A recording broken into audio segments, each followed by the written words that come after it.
Saudara-saudaraku yang dikasihi Tuhan, topik pembahasan kita, haruskah kebiasaan perayaan Natal di Gereja Masih Advent Hari ke-7 kita reformasi?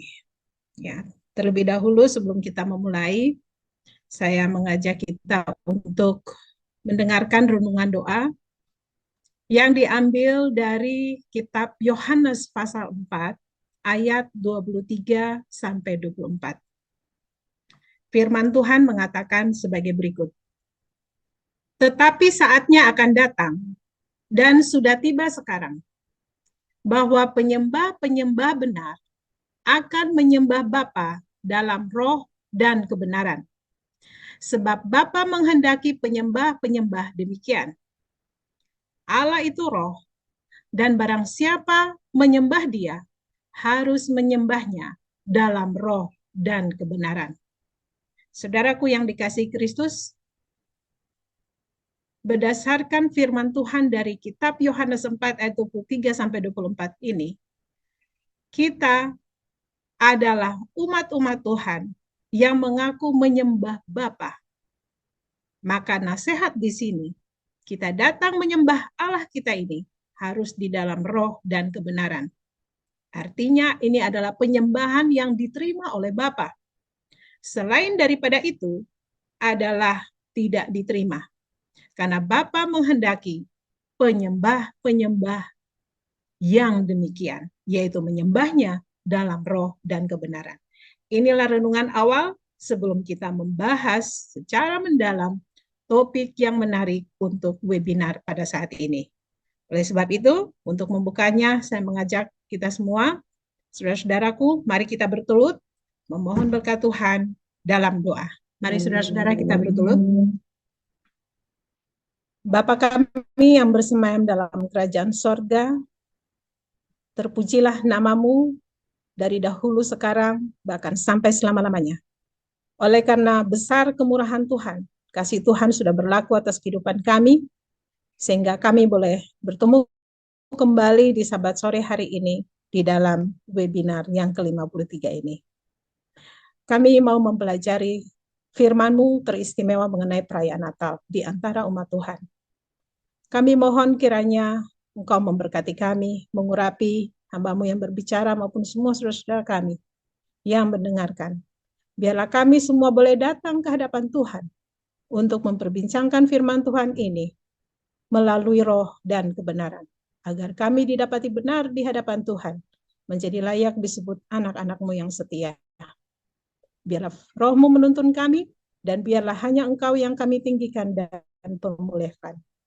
Terima kasih Bapa atas semua janji-Mu, karena kami datang ke hadapan-Mu hanya melalui nama Yesus Kristus yang mulia, Juru Selamat dan Penebus kami.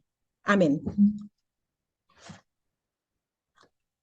Saudara-saudaraku yang dikasihi Tuhan, sesuai dengan topik ini, haruskah kebiasaan perayaan Natal di Gereja Masih Advent Hari ke-7 kita reformasikan? Ini adalah topik yang sangat menarik, karena ini adalah topik pilihan, topic of the season. Ya, saudara-saudara yang dikasihi Tuhan, jadi kami membawa topik ini pada bulan Desember ini. Ini adalah suatu topik yang khusus untuk kalangan Gereja Masih Advent Hari ke-7. Ini adalah intern kepada umat Masehi Advent Hari ke-7. Jadi inilah kita titik beratkan webinar kita ini, pembahasan kita ini untuk kalangan intern Masih Advent Hari ke-7. Nah, haruskah kebiasaan perayaan Natal di Gereja Masih Advent Hari ke-7 ini kita reformasikan? Apakah sebenarnya perayaan Natal itu, haruskah umat Masih Advent Hari ke-7 merayakannya? Dan bagaimana merayakannya? Ini adalah poin-poin pertanyaan yang sangat penting yang perlu dijawab dalam pembahasan yang mendalam mengenai Alkitab dan Roh Nubuat sehubungan dengan perayaan Natal ini. Nah, kita tidak membahas secara detail ya tentang sejarah dalam Natal ini. Yang kita titik beratkan adalah firman Tuhan yang bersabda kepada kita supaya kita menyembah Bapa dalam roh dan kebenaran. Saudaraku, Saat ini hari Natal atau adalah disebut sebagai hari libur umum. Kalau dalam bahasa Inggrisnya itu kan dibilang holiday. Jadi kata-kata holiday ini sebenarnya dispesifikasi kepada Natal sebagai liburan umum. Ya, itu terjadi ya perayaan itu di banyak negara. Dirayakan baik secara religius oleh mayoritas umat Kristen maupun secara budaya oleh banyak non-Kristen. Dan merupakan bagian integral dari musim liburan di sekitarnya. Ya, karena ini adalah suatu liburan musim dingin yang cukup panjang, jadi baik yang Kristen maupun yang non-Kristen merayakannya. Natal sendiri ya, dari kata Natal ini berasal dari bahasa Yunani, ya artinya uh, atau dies natalis yang artinya hari kelahiran. Menurut Kamus Besar Bahasa Indonesia, ya kalau kita orang Indonesia, Natal memiliki dua pengertian. Yang pertama itu adalah berarti kelahiran seseorang. Dan yang kedua adalah hari kelahiran Isa Al-Masih atau Yesus Kristus. Dalam Webster's New Universal Unabridged Dictionary, ini adalah suatu kamus Webster's, yang mengatakan bahwa holiday itu adalah a religious festival. A holiday, suatu festival atau perayaan keagamaan. Dan itu adalah suatu hari suci. Itu menurut kamus ini ya.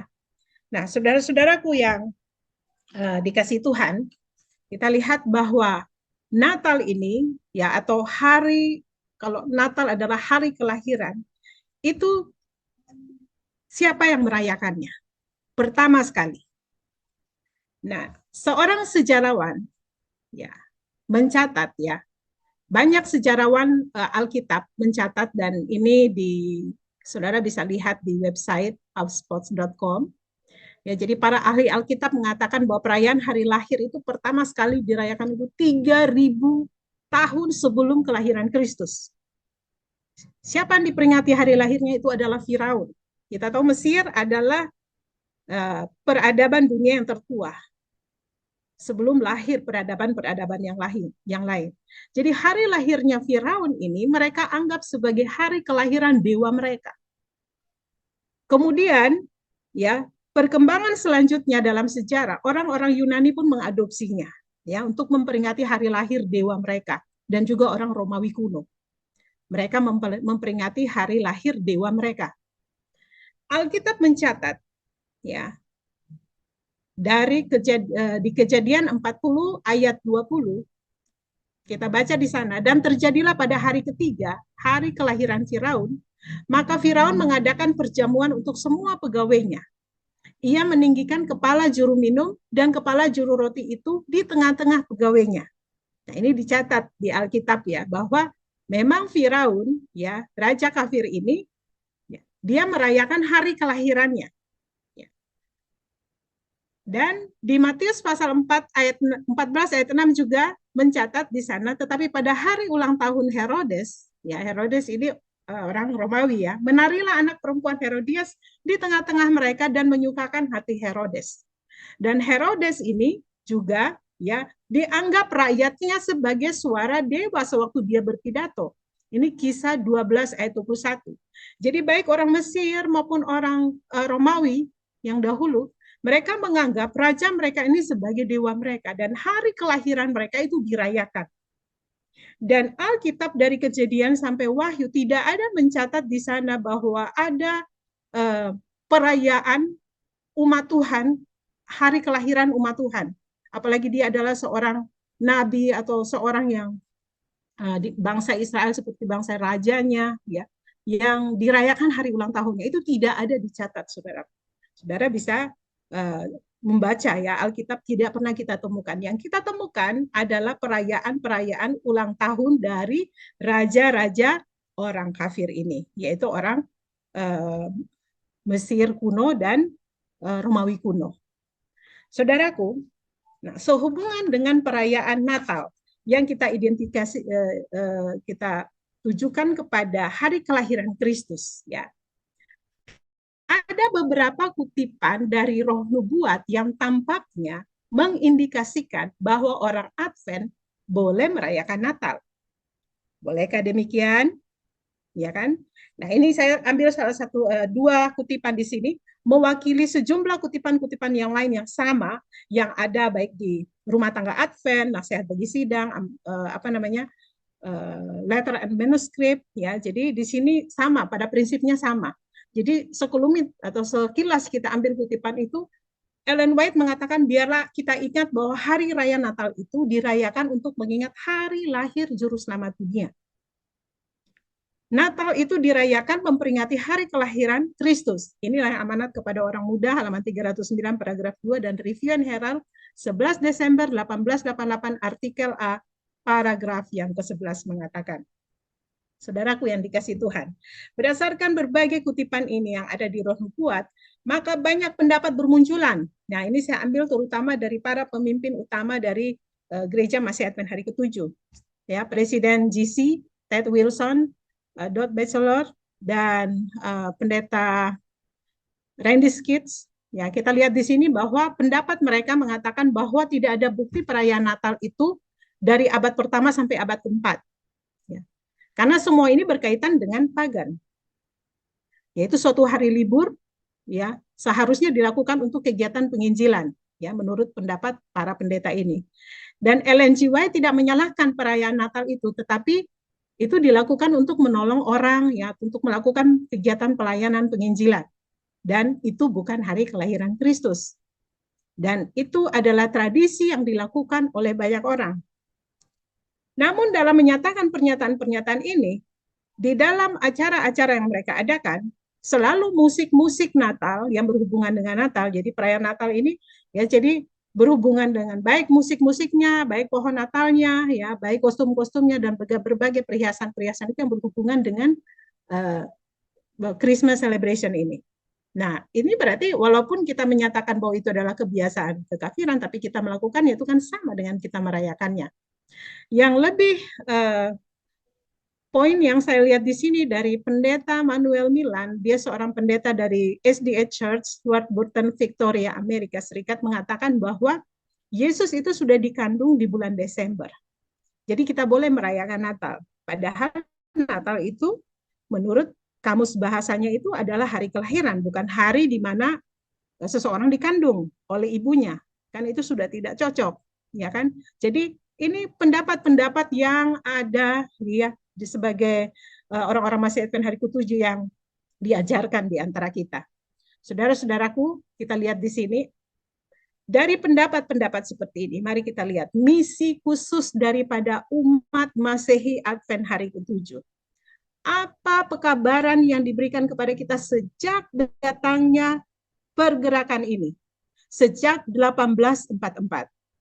Ellen G. White di dalam buku Last Day Events yang dikutip dari Testimonies for the Church jilid 5 halaman 381 mengatakan, misi khas umat Advent Hari ke-7 Tuhan telah menjadikan kita sebagai penyimpan hukumnya. Jadi umat yang memelihara hukum ada di dalam gereja Masih Advent Hari ke-7. Dia telah mempercayakan kepada kita kebenaran yang sakral dan kekal, yang harus diberikan kepada orang lain melalui peringatan, teguran, dan dorongan yang setia. Ini yang dikatakan, inilah tugas daripada umat Masehi Advent Hari ke-7. Dalam Testimonies for the Church jilid 7 halaman 134 mengatakan, umat Masehi Advent Hari ke-7 ini telah dipilih oleh Allah sebagai umat yang khusus, terpisah dari dunia, saudaraku. Melalui pisau kebenaran yang agung, Dia telah memisahkan mereka dari tambang dunia dan membawa mereka ke dalam hubungan dengannya. Dia telah menjadikan mereka wakil-wakilnya. Jadi kita ini sebenarnya wakil-wakil Tuhan, terpisah dengan dunia. Dan dia telah memanggil mereka menjadi duta-dutanya dalam pekerjaan keselamatan terakhir. Kekayaan kebenaran terbesar yang pernah dipercayakan kepada manusia, peringatan yang paling hikmat dan menakutkan yang pernah dikirim Allah kepada manusia telah dipercayakan kepada mereka. Kepada siapa? Saudara dan saya sebagai orang-orang Masih Advent Hari ke-7. Ya, itu seharusnya. Nah, di dalam Testimonies volume 9 halaman 19 Ellen G. White mengatakan ini, apa pekabaran inti daripada pergerakan Masih Advent Hari ke-7? Dalam pengertian khusus dikatakan umat Advent Hari ke-7 telah ditetapkan dunia sebagai penjaga dan pembawa terang. Ya, dia sudah terpisah, dia sebagai duta dan wakil-wakil Tuhan, dia penjaga dan pembawa terang. Kepada mereka telah dipercayakan peringatan terakhir bagi dunia yang sedang binasa. Atas mereka bersinar terang yang luar biasa dari firman Allah. Mereka telah diberi pekerjaan yang paling penting. Apa itu pekerjaan yang paling penting? Pewartaan atau pemberitaan pekabaran malaikat pertama, kedua, dan ketiga. Tidak ada pekerjaan lain yang begitu penting dari pekerjaan pekabaran tiga malaikat ini. Tidak ada, saudara. Ya, pekabaran tiga malaikat ini tidak boleh, ya, mereka tidak boleh membiarkan hal ini, ya, hal yang lain apapun menyita perhatian mereka. Tidak boleh digantikan. Tidak boleh dialihkan perhatian mereka kepada pekabaran-pekabaran yang lain. Hanya pekabaran tiga malaikat. Dari sejak 1844, inilah pekabaran yang harus dikumandangkan oleh orang-orang Masihatan hari ke-7. Lalu apa yang terjadi sekarang sehubungan dengan Christmas celebration ini? Mari kita lihat apa yang terjadi di musim Desember. Perayaan Natal di karangan Masihatan hari ke-7 akhir-akhir ini sangat meriah. Saudara bisa saksikan, ya, baik secara, ya, elektronik maupun non elektronik, ya, di internet, di berbagai macam platform yang ada yang saudara miliki, saudara bisa saksikan berbagai acara perayaan Natal yang diadakan oleh Gereja Masihatan hari ke-7 dimanapun berada. Saudaraku, inilah kenapa webinar ini kami sampaikan. Haruskah kebiasaan perayaan Natal di Gereja Masihatan hari ke-7 kita reformasi? Ini adalah pertanyaan besar yang perlu kita jawab bersama. Di bawah terang Alkitab dan Roh Nubuat.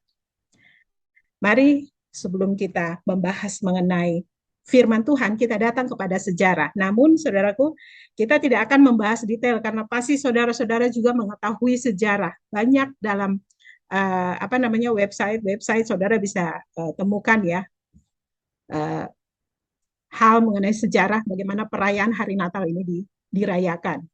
Seorang sejarawan bernama Kenneth C. Davis dalam bukunya yang berjudul, ya, di seri yang berjudul Don't Know Much About, mengatakan bahwa Natal itu dimulai, ya, dirayakan, ya, pada abad keempat ketika pejabat gereja memilih untuk menghormati hari kelahiran Yesus.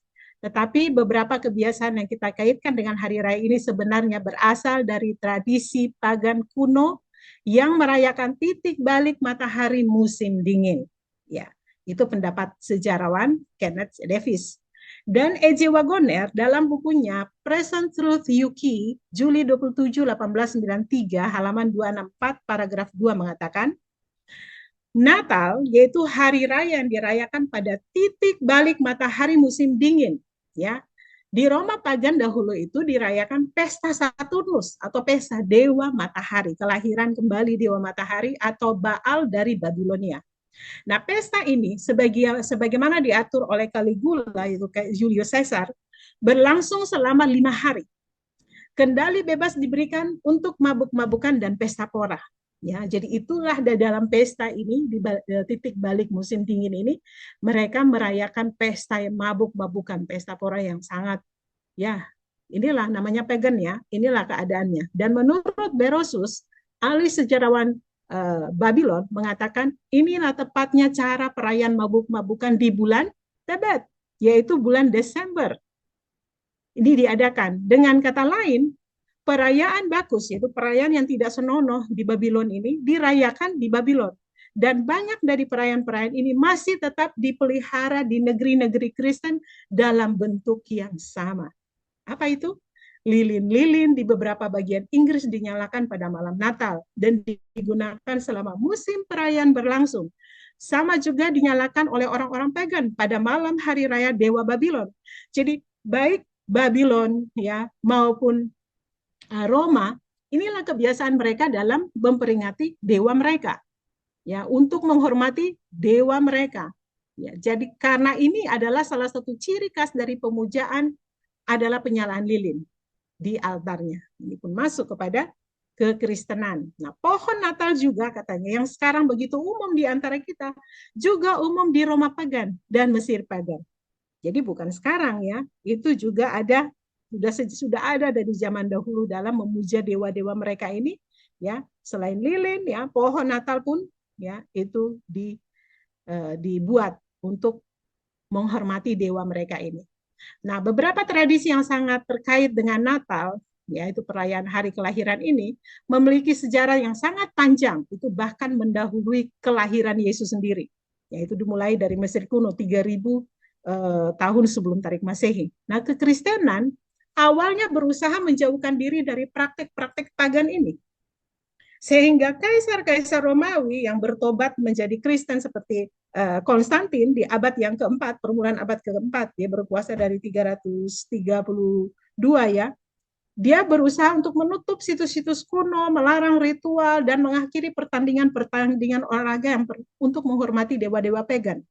Nah, festival pagan Saturnalia sangat populer dan tradisi-tradisinya yang telah bertahan selama 1 milenium dalam banyak kasus dipindahkan begitu saja ke festival Natal yang baru. Jadi Saturnalia adalah festival Romawi selama seminggu yang diadakan dari tanggal 17 sampai 23 Desember untuk menghormati dewa pertanian Saturnus. Ini adalah dewa yang jahat, yang sangat baik, yang dengan baik mencakup titik balik matahari musim dingin. Ini adalah hari festival Romawi yang paling meriah. Ini melibatkan pemberian hadiah seperti lilin, koin, dan makanan pada teman-teman dan keluarga. Kemudian dirubah menjadi perayaan Natal. Nah, saudara bisa dapatkan keterangan ini dalam website worldhistory.org, artikel 1893, Christmas Through the Ages.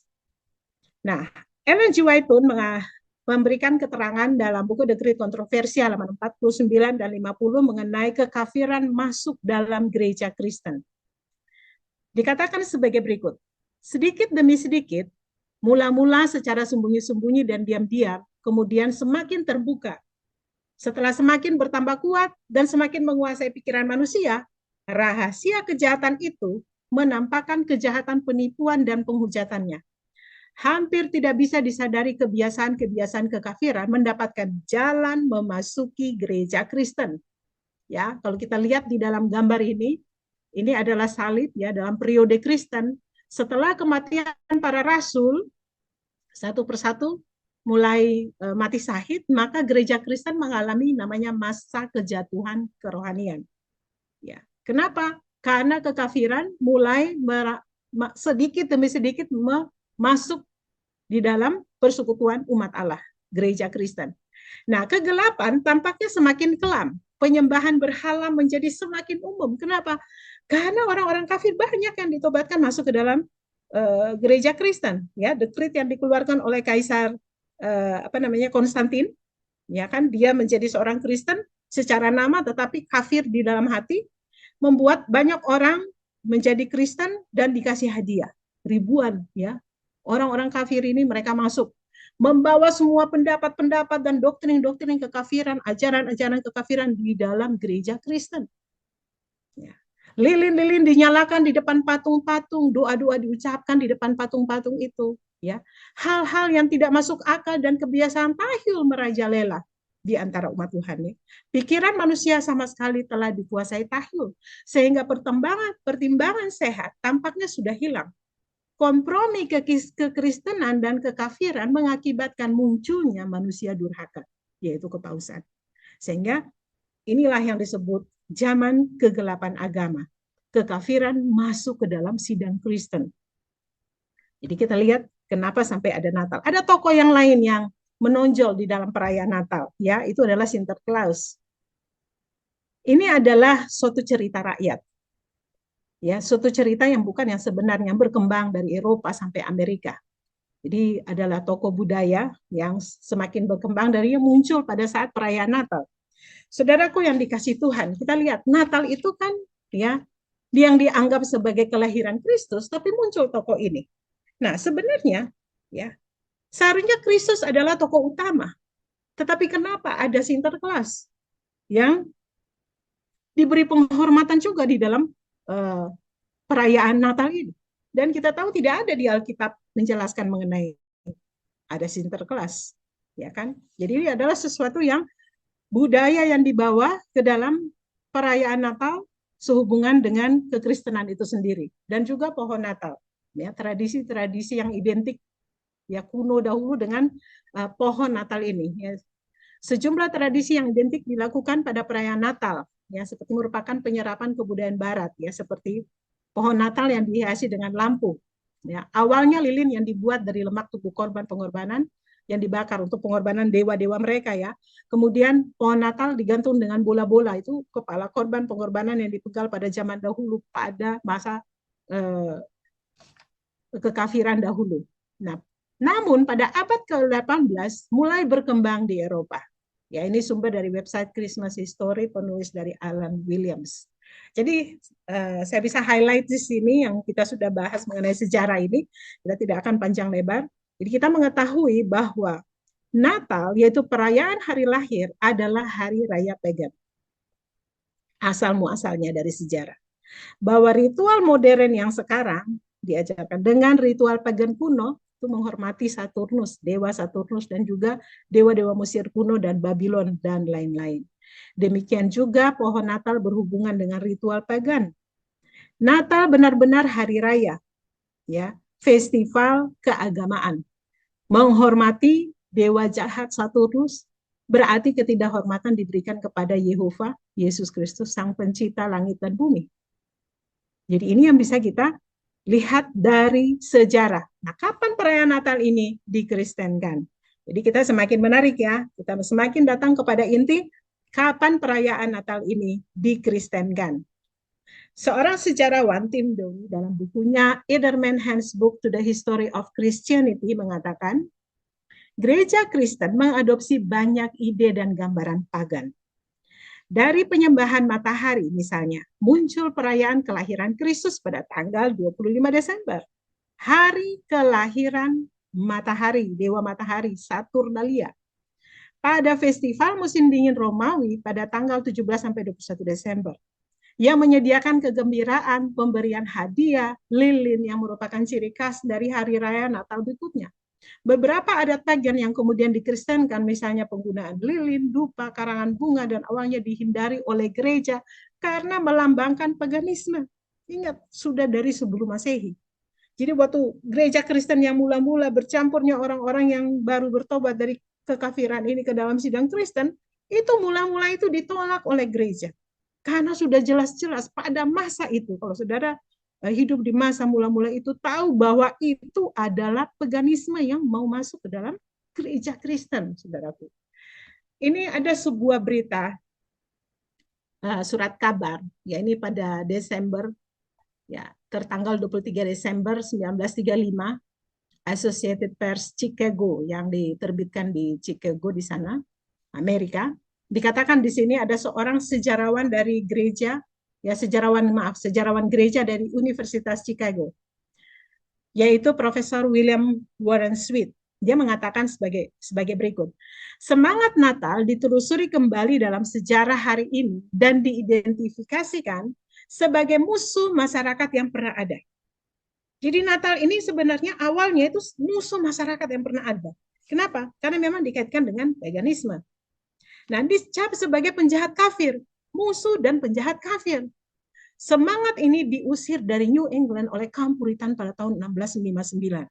Ya, suatu kaum Puritan menguasai parlemen Inggris, benar-benar pelarangan Natal itu dirayakan. Itu tidak boleh karena pagan. Nah, kegembiraan dan pesta Natal begitu mengganggu pilar-pilar gereja yang hikmat. Inilah kata Profesor William Sweet ini. Sehingga mereka mengesahkan sebuah undang-undang, bahkan disahkan undang-undang di Pengadilan Umum Koloni Massachusetts yang berbunyi, undang-undang ini mengatakan barang siapa kedapatan merayakan hari seperti Natal atau hari-hari yang serupa, baik dengan tidak bekerja, berpesta, atau dengan cara apapun sebagai perayaan, akan didenda 5 siling. Ya, dianggap musuh masyarakat, penjahat kafir, siapa yang merayakan dalam bentuk apapun juga dapat denda. Namun dikatakan oleh Profesor Sweet ini, hanya selama setengah abad terakhir semangat Natal ini diterima secara umum di Amerika, bahkan di gereja. baik secara umum, baik secara gereja. Ya, setengah abad dari 1935 berarti 1885 kurang lebih sudah di welcome di Amerika, baik secara umum maupun secara gereja. Yang tadinya dianggap sebagai musuh masyarakat dan penjahat kafir. Saudaraku, kita lanjutkan apa yang dikatakan oleh firman Tuhan dari latar belakang sejarah ini. Mari kita datang kepada firman Tuhan. Dalam kitab Ulangan 12 ayat 29 sampai 32, nasihat ini Musa tujukan kepada bangsa Israel sebelum mereka menduduki tanah perjanjian. Nasihat ini juga ditujukan kepada kita sebagai umatnya di akhir zaman ini. Apa yang firman Tuhan katakan di sini? Apabila Tuhan Allahmu telah melenyapkan dari hadapanmu bangsa-bangsa yang daerahnya kau masuki untuk mendudukinya. Dan apabila engkau sudah menduduki daerahnya dan diam di negerinya, maka hati-hatilah, supaya jangan engkau kena jerat dan mengikuti mereka. Setelah mereka dipunahkan dari hadapanmu, dan supaya jangan engkau menanya-nanya tentang Allah mereka dengan berkata, bagaimana bangsa-bangsa ini beribadah kepada Allah mereka? Tidak boleh umatnya bertanya, mencari tahu kepada bangsa-bangsa di sekitarnya, kalian mau menyembah Allah kalian kayak gimana sih?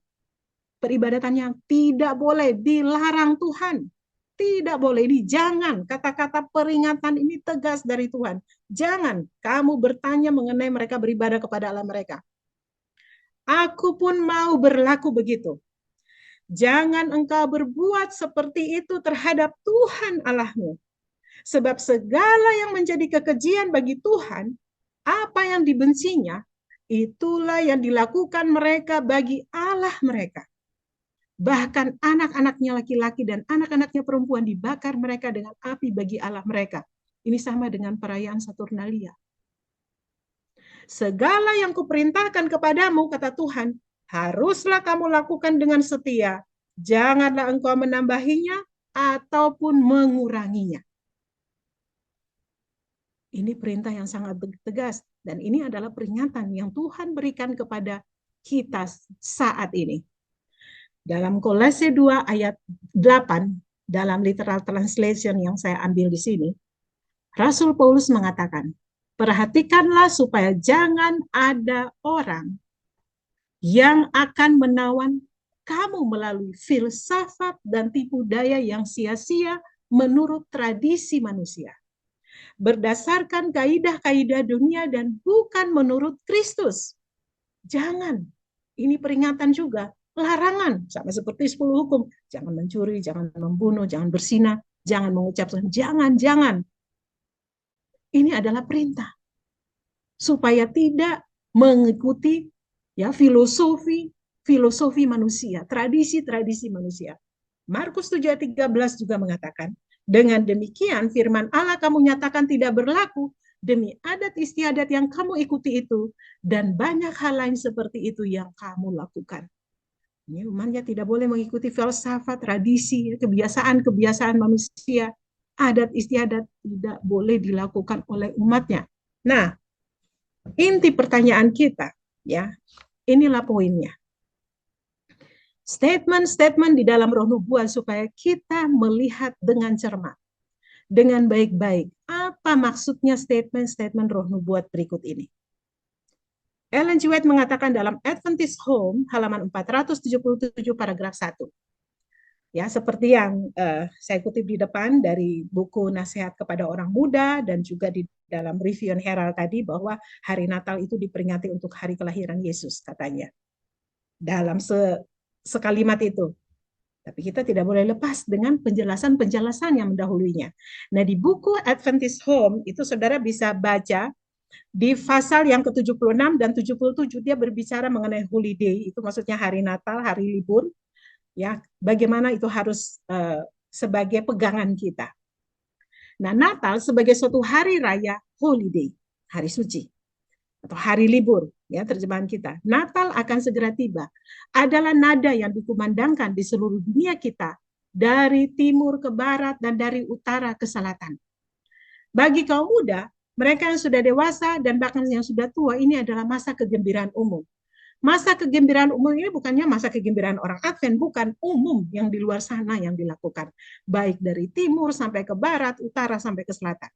Ya, kegembiraan yang luar biasa.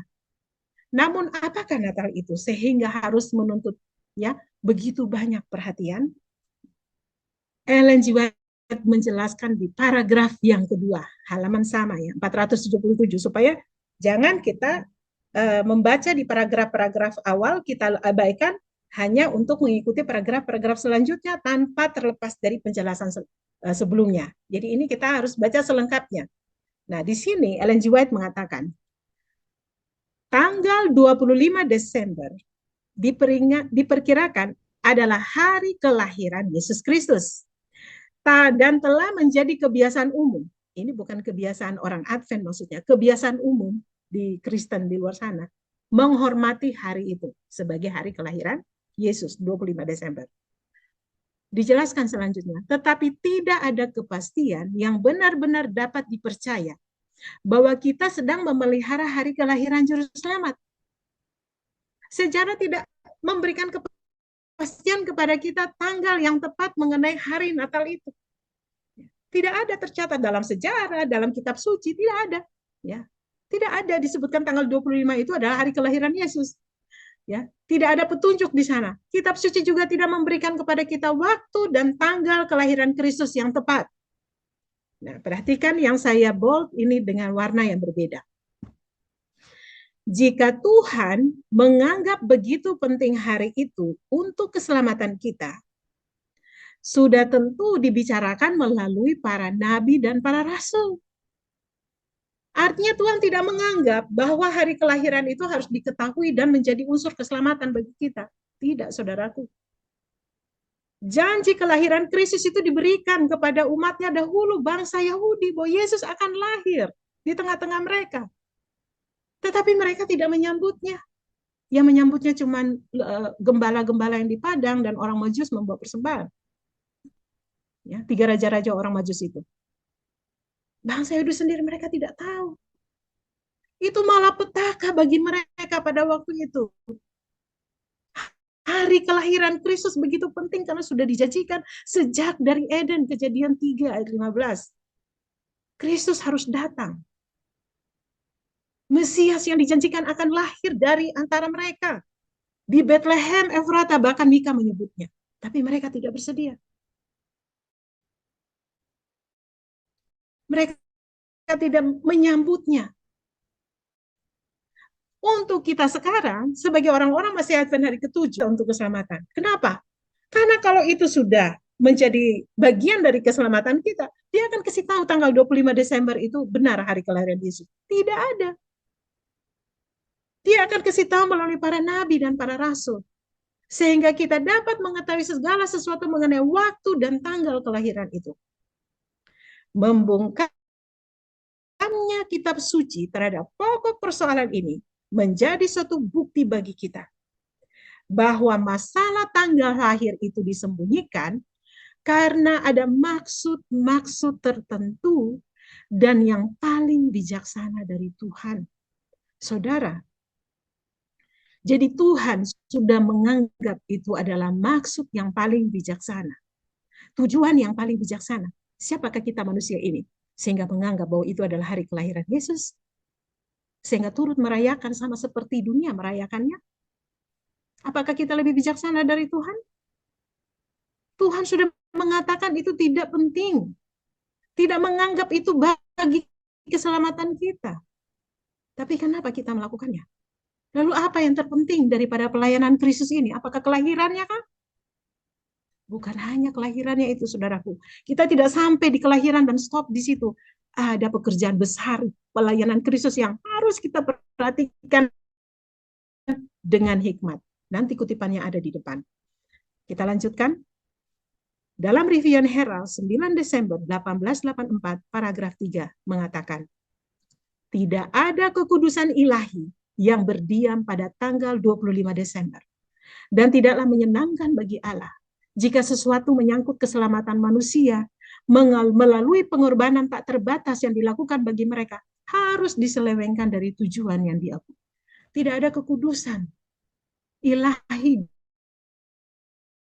dari tanggal 25 Desember itu. Dan tidaklah menyenangkan bagi Tuhan. Lalu apa yang kita senangkan kalau kita senang-senang di dalam perayaan itu? Siapa yang kita senangkan? Kembali bahwa hari kelahiran itu adalah dari sejarahnya itu punya dewa-dewa orang-orang pagan.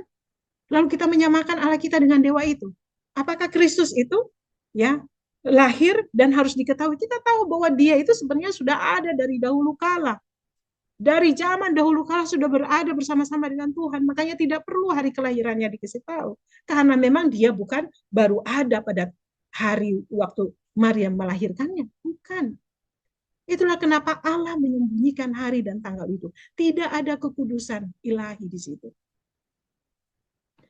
Nah, ini selanjutnya dari Adventist Home, ya, beberapa pokok penting yang harus kita perhatikan ini dalam perayaan ini. Dikatakan dalam kebijaksanaan ini 477 di paragraf yang ketiga. Dalam kebijaksanaannya Allah merahasiakan tanggal kelahiran Kristus sama seperti dia merahasiakan kubur Musa. Itu tidak penting. Yahudi mengetahui kuburan Musa. Sama juga dengan tidak penting kalau hari kelahiran Yesus di kandang domba di palungan itu diketahui oleh umat Allah. Tidak perlu. Dan di halaman 478 paragraf 1 buku yang sama Adventist Home mengatakan itu adalah suatu saat untuk melayani suatu tujuan yang sangat baik. Kenapa? Karena itu libur umum. Apa yang dilakukan oleh umat Tuhan? Untuk melayani. Untuk melakukan kegiatan keagamaan. Dan orang tua di halaman 478 paragraf 2, Tuhan mengenasihatkan, jangan membiarkan orang-orang muda untuk mencari kesenangan, melainkan sebaliknya, mengalihkan pikiran anak-anak mereka kepada Allah dalam memberikan persembahan untuk keselamatan jiwa-jiwa. Ini yang harus dilakukan oleh orang tua. Saudara, kita ini karena tinggal di negara yang bukan mayoritas Kristen, jadi tidak terlalu terasa. Tapi seperti di Amerika, di Eropa, itu suasana Desember itu sangat benar-benar kerasa.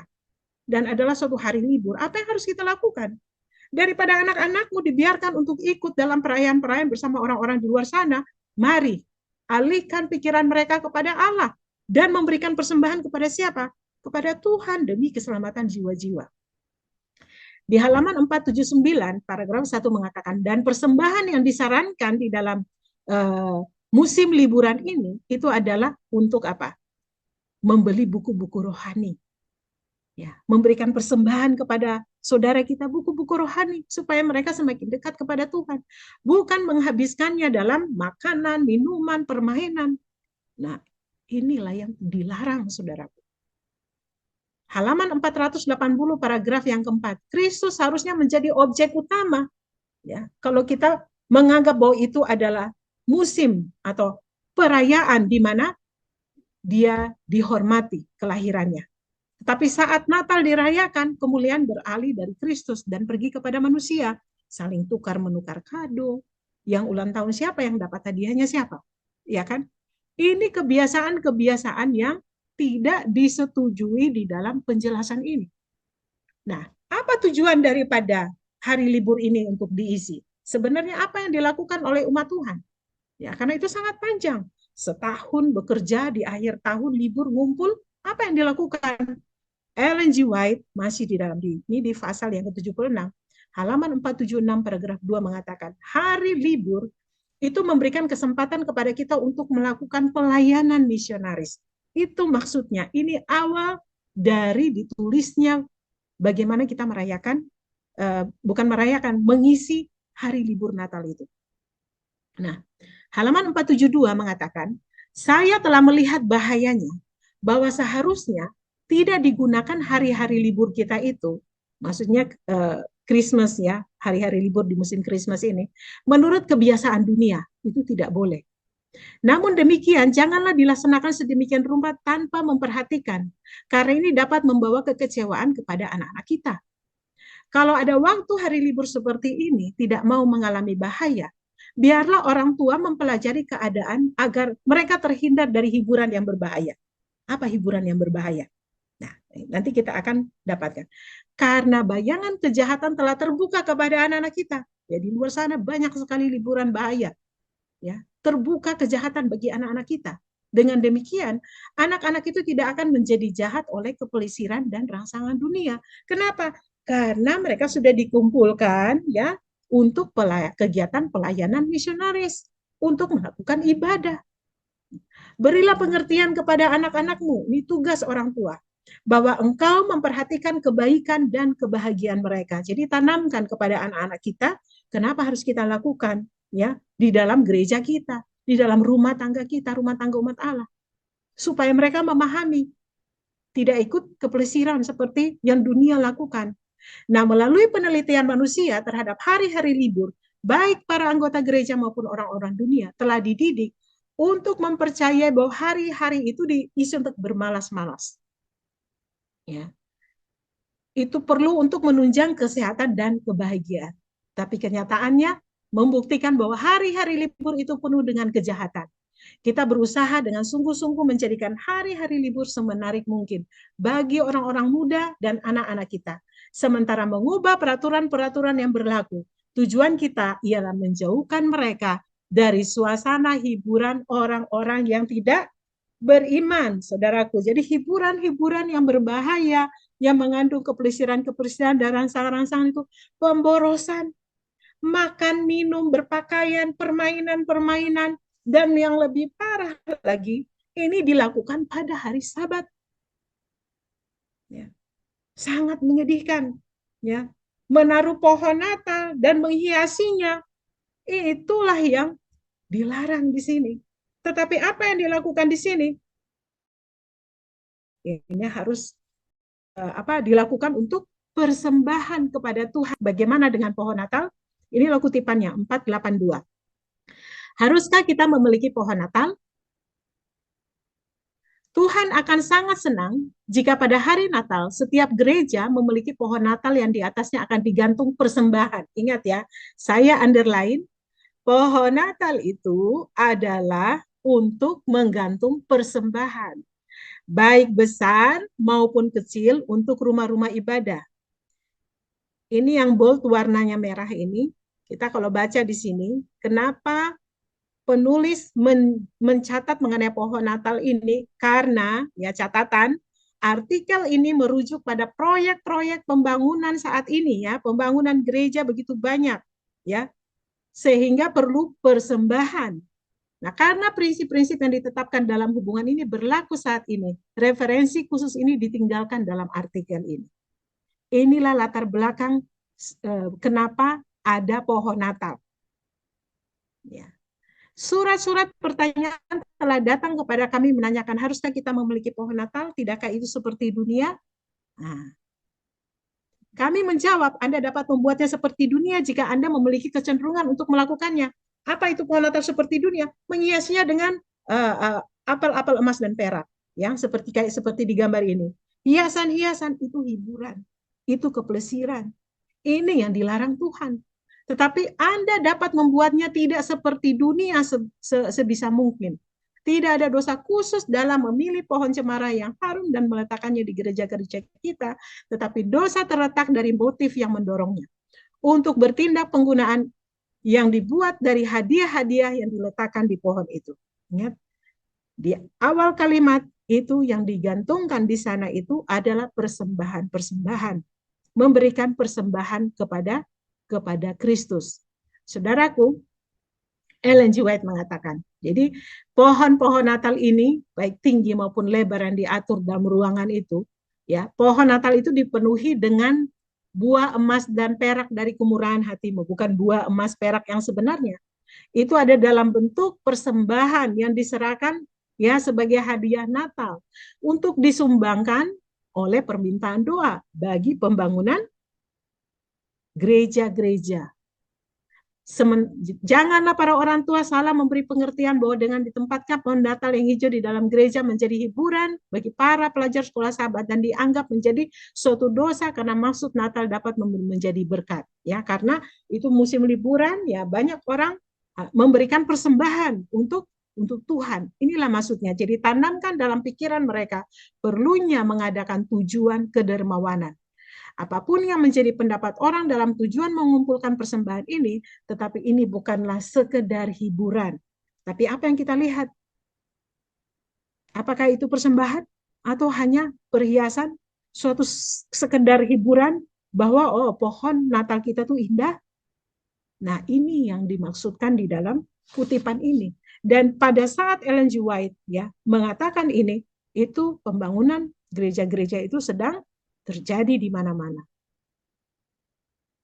Nah, bagaimana Tuhan memandang manusia dunia ini yang memutarbalikkan kekuatan mereka untuk kesenangan egois, merusak keseluruhan keberadaan mereka, dan kehilangan kekekalan di luar perhitungan mereka? Beberapa banyak uang dikeluarkan untuk pemanjaan diri. Nah, ini yang tidak boleh. Untuk pendidikan yang tidak disetujui oleh firman Tuhan. Manusia memetik dan memakan buah dari pohon terlarang. Sama seperti memakan buah dari pohon terlarang. Minuman keras yang memabukkan digunakan oleh para pendeta dan para umat. Pada hari-hari raya mendatang, Natal dan Tahun Baru, uang mengalir deras dari tangan orang-orang yang tidak memiliki rasa takut akan Tuhan di hadapannya. Saudara bisa bayangkan, ya, ini dari worldeconomicforum.org, ya, kita kalau lihat pengeluaran yang deras ya keluar itu, coba kalau ini untuk pekerjaan Tuhan sangat luar biasa ya. Pengeluaran, namun ini bukan angka yang tetap, setiap tahun ini bisa berubah-ubah ya, data yang didapat dari Amerika dan negara-negara di Eropa seperti Inggris, Australia, Jerman, kalau di total itu mencapai 1 triliun US dollar. Kalau kurs rata-rata 1 US dollar untuk Indonesia rupiah 15.500, maka itu akan setara dengan 15,5 kuadriliun rupiah, saudaraku. Ini yang pemborosan, penghambur-hamburan uang untuk sesuatu yang sia-sia. Kalau untuk pekerjaan Tuhan itu sangat luar biasa. Nah, mengenai pohon Natal ini, ya, jadi suatu rangsangan keduniawian, ya, ini pohon Natal ini merupakan satu rangsangan keduniawian, dan kita datang kepada Yeremia pasal 10 ayat 2 sampai 5. Di sana kita akan mendapatkan referensi mengenai pohon Natal merupakan bagian dari kebiasaan kekafiran. Ellen G. White tidak ada penjelasan khusus mengenai Yeremia pasal 10. Saudara tinggal searching aja. Itu tidak ada. Tetapi Alkitab di sini mencatat bahwa ini adalah kebiasaan kekafiran. Mari kita buka Alkitab Yeremia pasal 10 ayat 2 sampai 5. Apa dikatakan di sana? Beginilah firman Tuhan. Janganlah biasakan dirimu dengan tingkah langkah bangsa-bangsa kafir. Janganlah gentar terhadap tanda-tanda langit, sekalipun bangsa-bangsa kafir gentar terhadapnya. Apa kebiasaan bangsa-bangsa kafir ini? Sebab kebiasaan bangsa-bangsa kafir ini adalah sia-sia. Karena seorang menebang sebuah pohon di hutan yang dikerjakannya dengan pahat oleh tukang kayu. Orang memperindahnya dengan emas dan perak. Mereka memperkuatnya dengan paku dan palu supaya jangan goyah. Mereka menegakkannya seperti pohon palem, tetapi tidak dapat berbicara. Mereka harus mengangkatnya sebab tidak dapat melangkah. Janganlah takut kepadanya, sebab ia itu tidak dapat berbuat jahat, baik pun tidak dapat. Nah, ini suatu perbuatan. Ya, Yeremia sudah katakan jauh-jauh hari perbuatan-perbuatan kekafiran ini. Hiburan-hiburan yang dilarang Tuhan ini yaitu apa? Menghiasi pohon Natal. Saudaraku, ya. Nubuatan tentang berbagai penyembahan berhala umatnya saat ini ditulis juga oleh Yesaya 57 ayat 5 dan 6. Dikatakan itu adalah penyembahan berhala. Yeskiel pasal 8, berhala kekejian yang dilakukan oleh umat Allah saat ini disimbolkan dengan seperti Dewa Tamus, membelakangi bait Tuhan dan menghadap ke sebelah timur sujud menyembah kepada matahari. Berbagai ya penyembahan berhala modern, ya ini bisa kita lihat salah satunya yang satu referensi dari sebuah majalah gereja, Home and School Journal of Christian Education of December 1929, published by General Conference of Seventh-day Adventist, Washington DC. Saudaraku, kita lihat di dalam kutipan yang terakhir, panjang sebenarnya karena ini majalah, tetapi ada satu kutipan ya di bawah judul What Christmas May Always Mean. Betapa hari Natal itu merupakan sesuatu yang selalu menjadi sesuatu yang sangat berarti. Itu judulnya, saudaraku. Dan kalimatnya di sini dijelaskan, dan pada umumnya suatu kenyataan baptisan, kesederhanaan, dan kejujuran dalam memperingati hari ulang tahun tertinggi milik dunia. Saudaraku, majalah ini penuh dengan cerita-cerita Natal, perayaan-perayaan Natal, ucapan-ucapan Natal, hadiah-hadiah Natal yang diceritakan di sana. Dan para guru diharapkan untuk meneruskan kepada murid-muridnya. Bayangkanlah saudaraku yang kekasih dalam Tuhan. Kata-kata ini dalam majalah milik ya Gereja Masih Advent Hari ke-7 yang diterbitkan oleh GC tertanggal pada bulan Desember 1929. Memuja hari penyembahan berhala tertinggi dunia, saudaraku, sebagai hari kelahiran Kristus. Lalu meneruskannya kepada para guru dari organisasi gereja. Ini sangat menyedihkan, saudaraku. Sudah jelas-jelas Ronubot mengatakan bahwa itu bukan tanggal kelahiran Kristus. Apa yang dikatakan di dalam Testimonies volume 9 yang tadi kita sudah bacakan dari Last Day Events. Apa pekabaran daripada gereja Masih Advent Hari ke-7? Pekabaran 3 malaikat. Sudah diajarkan di antara kita, apakah umat Tuhan sudah memahami misi sebenarnya yang terutama? Inilah akibatnya. Pekabaran mengenai 3 malaikat tidak lagi difahami sebagaimana umat Allah di awal pergerakan ini. Apa bunyi pekabaran malaikat yang pertama? Takutlah akan Allah dan muliakanlah Dia, karena jam penghakimannya sudah tiba. Ellen G. White mengatakan dalam The Great Controversy 489-490 mengatakan kita hidup dalam masa pendamaian besar, grafirat. Di hadapan hadirat Allah, nama kita diperiksa apakah untuk selamat atau binasa. Pertama-tama pemeriksaan akan dilakukan kepada orang mati, kemudian diteruskan kepada kasus orang hidup. Saudaraku, kita bukan sedang berbicara kelahiran Kristus. Itu bukan, Tuhan menganggap itu bukan sesuatu yang penting. Yang penting pelayanan Kristus selanjutnya. Dia mati, dia bangkit dan menjadi imam besar. Sekarang dia bertugas di bilik yang maha suci, bait suci sorga. Ya, mempertimbangkan kasus saudara dan saya. Umat Tuhan dari sejak kejadian sampai nanti tutup pintu kasihan. Ini seharusnya menjadi pemikiran kita. Renungan kita yang terhikmat, saudaraku. Bukan perayaan Natal kelahiran Kristus. Itulah maksudnya pekabaran Advent. Mengumumkan kepada dunia hari penghukuman sudah tiba. Dan pada waktu pengumuman ini dilaksanakan, malaikat kedua selanjutnya mengatakan, sudah rubuh negeri Babel yang besar itu. Artinya, semua kebiasaan kekafiran Babel itu, segala penyembahan berhala modern itu ditinggalkan. Menunjukkan bahwa orang Masehi Advent Hari ke-7 sudah memisahkan diri daripada semua penyembahan berhala. Dari Wahyu pasal 14, pekabaran 3 malaikat ini. Itulah yang harus kita ajarkan di antara kita. Dan ini yang harus dikumandangkan. Dan pekabaran malaikat ketiga mengenai hari Sabat, saudara. Di ayat 12, yang penting di sini adalah ketekunan orang kudus yang menuruti perintah Allah dan iman kepada Yesus.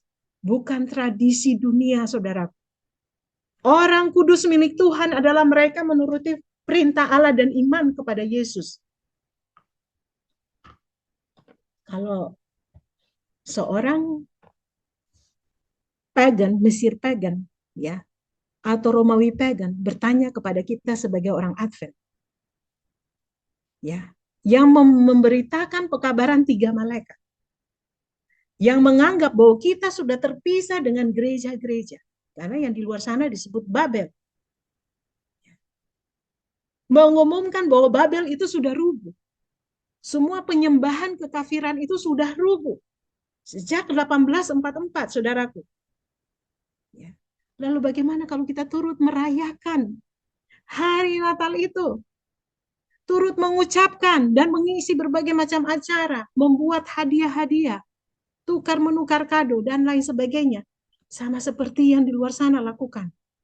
Saudaraku, perbuatan kita menyatakan ya bahwa Kita memang mengajarkan itu, tapi kita mempraktekkan yang berbeda.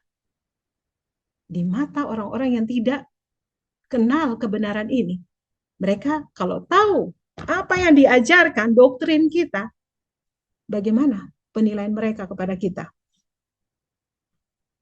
Nah, Babel, menurut The Great Controversy 383 itu adalah gereja Protestan dan Roma. Ya, dalam berbagai macam doktrin mereka dari Alkitab yang kacau.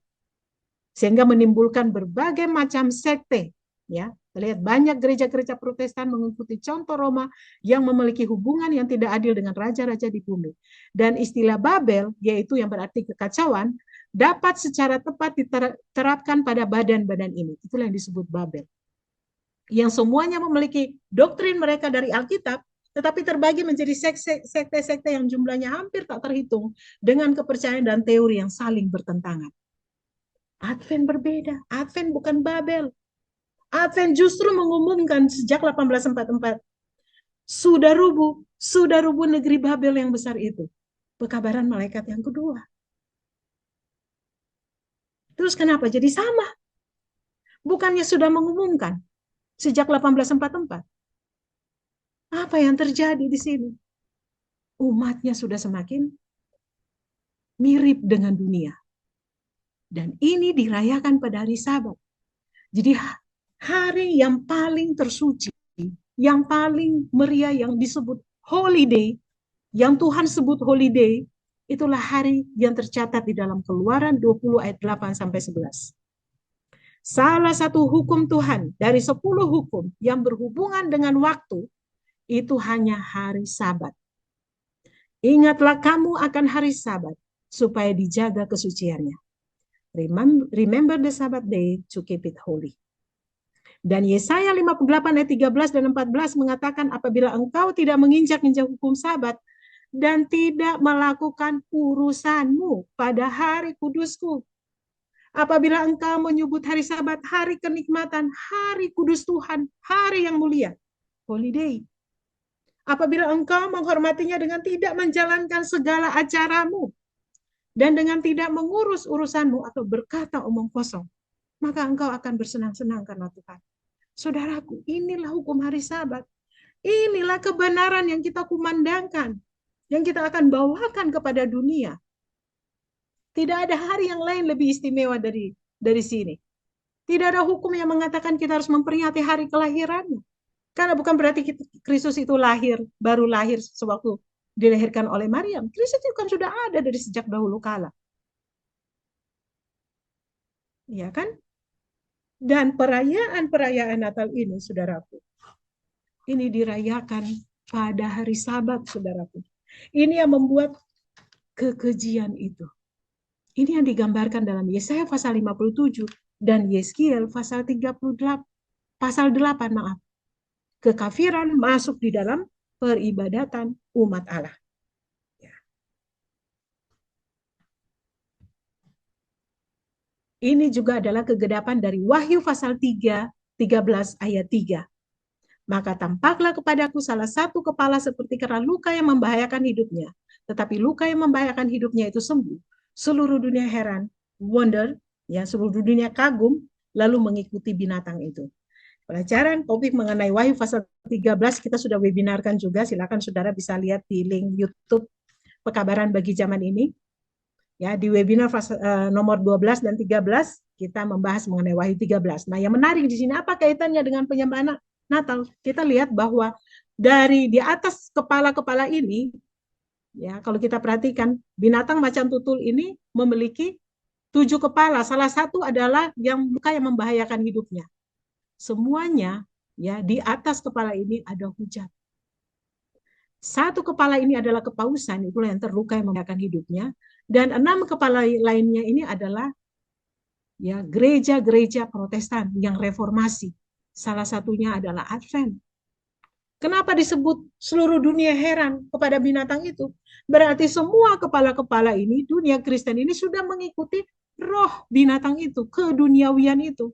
Dan naga memberikan kuasa kepada binatang itu. Jadi kalau kita ikut di dalam perayaan itu, kita sudah ikut dengan roh naga itu. Inilah Ellen G. White katakan di dalam Testimoni 5 halaman 217. Sidang telah berbalik dari mengikuti Kristus pemimpinnya dan sedang terus-menerus mundur menuju Mesir.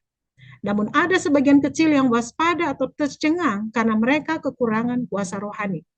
Keraguan-raguan dan bahkan ketidakpercayaan terhadap kesaksian-kesaksian dari Roh Allah sedang meracuni gereja kita di mana-mana. Sidang berbalik dari Kristus lalu mundur menuju Mesir. Keduniawian Mesir artinya keduniawian. Ini sudah Ellen G. White ramalkan bahwa semakin lama mundur menuju Mesir, berbagai keduniawian masuk ke dalam sidang. Ya, ini dalam hal ini Natal, tetapi semua perayaan-perayaan, hari ulang tahun dan hari-hari lainnya juga dirayakan di hari Sabat, saudaraku. Ingat, remember the Sabbath day to keep it holy. Itu adalah urusanmu. Itu adalah acaramu. Tidak boleh dilakukan di dalam peribadatan hari Sabat. Kita sudah, Testimoni 10:5, 137. Kita sudah berjalan menyimpang dari petunjuk-petunjuk jalan yang lama. Semenjak 1844 gereja ini muncul, sudah banyak menyimpangnya. Marilah kita kembali. Jika Tuhan itu Allah, berbaktilah kepada Allah. Ya, berbaktilah kepadanya. Jika Baal, berbaktilah kepadanya. Di pihak manakah hendak Anda pilih? Kalau kita mau datang menyembah Tuhan, datanglah dalam roh dan kebenaran. Tidak mengikuti tradisi-tradisi, kebiasaan-kebiasaan manusia, filosofi-filosofi manusia. Dan Testimony to Minister halaman 86, lebih sedih lagi Ellen G. White mengatakan, sedang diakui sekarang di dunia bahwa orang-orang Masihitan hari ke-7 sedang meniupkan trompet yang tidak menentu. Sehingga mereka sedang ikut berjalan pada jejak orang-orang dunia. Dunia merayakan Natal, kita pun juga ikut merayakan. Inilah yang harus direformasikan, saudaraku. Trompet yang tidak menentu. Seharusnya trompetnya itu apa? Pekabaran tiga malaikat. Yang menyuarakan tentang penghakiman. Ya, sudah rubuh Babel. Berpisah dari kekafiran itu. Dan pemeliharaan hari Sabat, itulah tanda dari umat Tuhan di akhir zaman ini. Tapi apa yang terjadi? Karena kebiasaan kekafiran masuk ke dalam gereja, maka Ellen G. White mengatakan trompetnya sudah tidak menentu. Markus 7 ayat 6 sampai 9 mengatakan, ya, ini kata-kata Kristus, ya. Ada tertulis, bangsa ini memuliakan aku dengan bibirnya, padahal hatinya jauh daripadaku. Percuma mereka beribadah kepadaku, sedangkan ajaran yang mereka ajarkan ialah apa? Perintah manusia. Perintah Allah kamu abaikan untuk berpegang kepada adat istiadat manusia. Yesus berkata pula kepadanya, sungguh pandai kamu mengesampingkan perintah Allah, supaya kamu dapat memelihara adat istiadatmu sendiri. Di dalam Testimoni 11 ayat 129, Ellen G. White mengatakan bahwa umatnya saat ini berbuat yang terburuk jika dibandingkan dengan bangsa Israel. Kata-katanya seperti ini, aku tampak bahwa banyak orang yang mengaku percaya pada kebenaran bagi zaman akhir ini menganggapnya aneh bahwa Israel, ya, Bani Israel bersungut-sungut sepanjang perjalanan mereka, ya, waktu Exodus itu.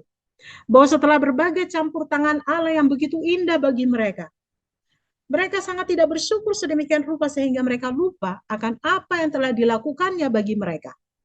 Kata malaikat itu, kamu justru berbuat yang lebih buruk daripada mereka.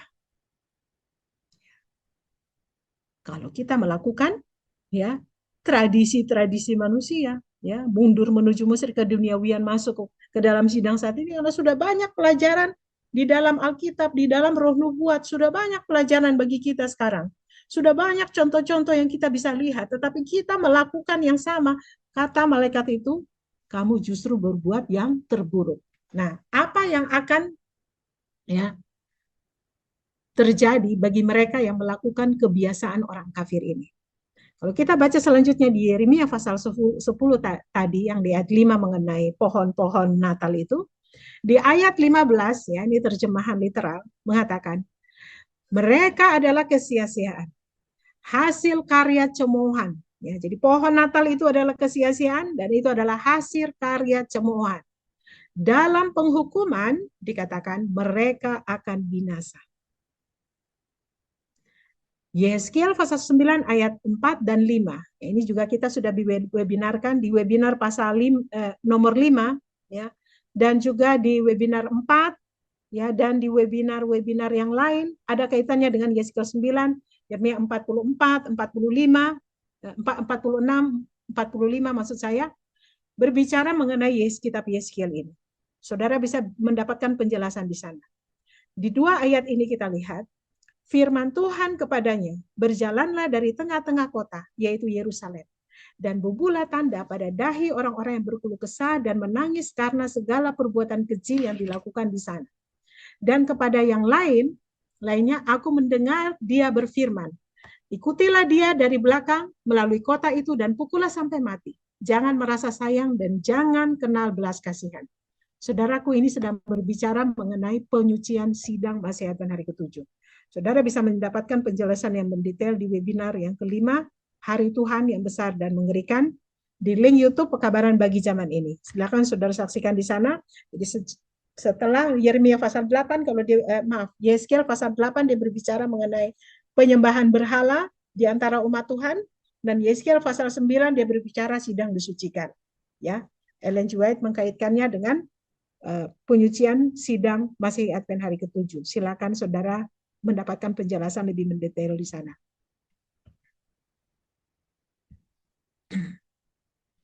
Oh, sorry. Hilang.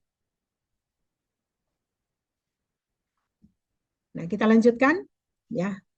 Dalam Roma 14 ayat 23 bagian akhir, dan segala sesuatu yang tidak berdasarkan iman itu dosa.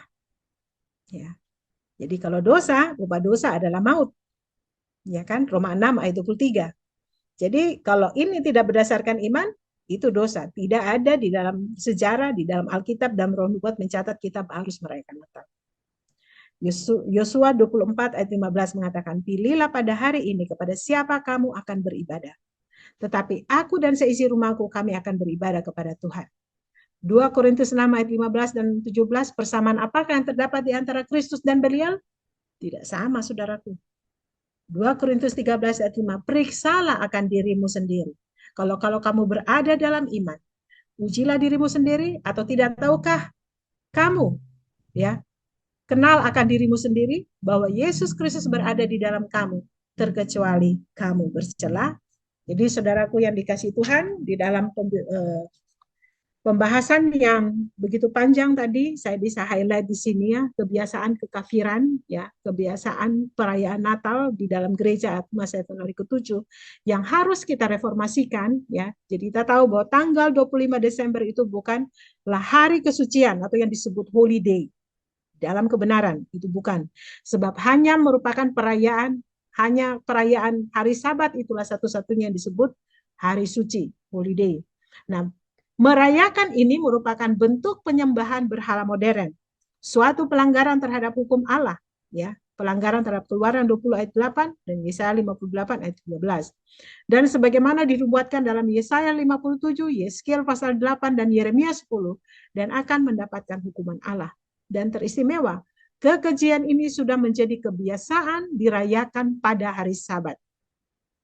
Pelanggaran umat Allah saat ini adalah yang terburuk daripada orang Israel dahulu, yang harus direformasikan di antara umat Advent supaya terhindar dari hiburan-hiburan yang berbahaya, kepelesiran dan rangsangan keduniawian seperti pemborosan dalam hal makanan, minuman, pakaian, permainan, dan terlebih lagi kekejian itu karena dilakukan pada hari Sabat.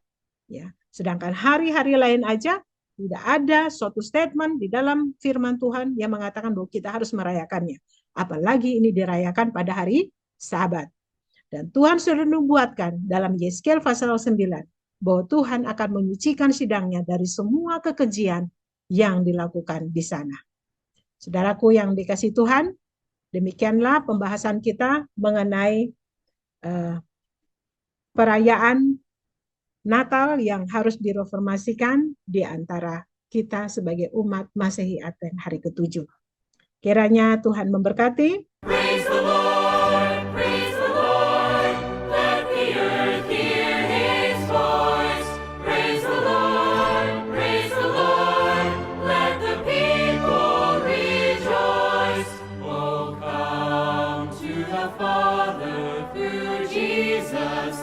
kuasa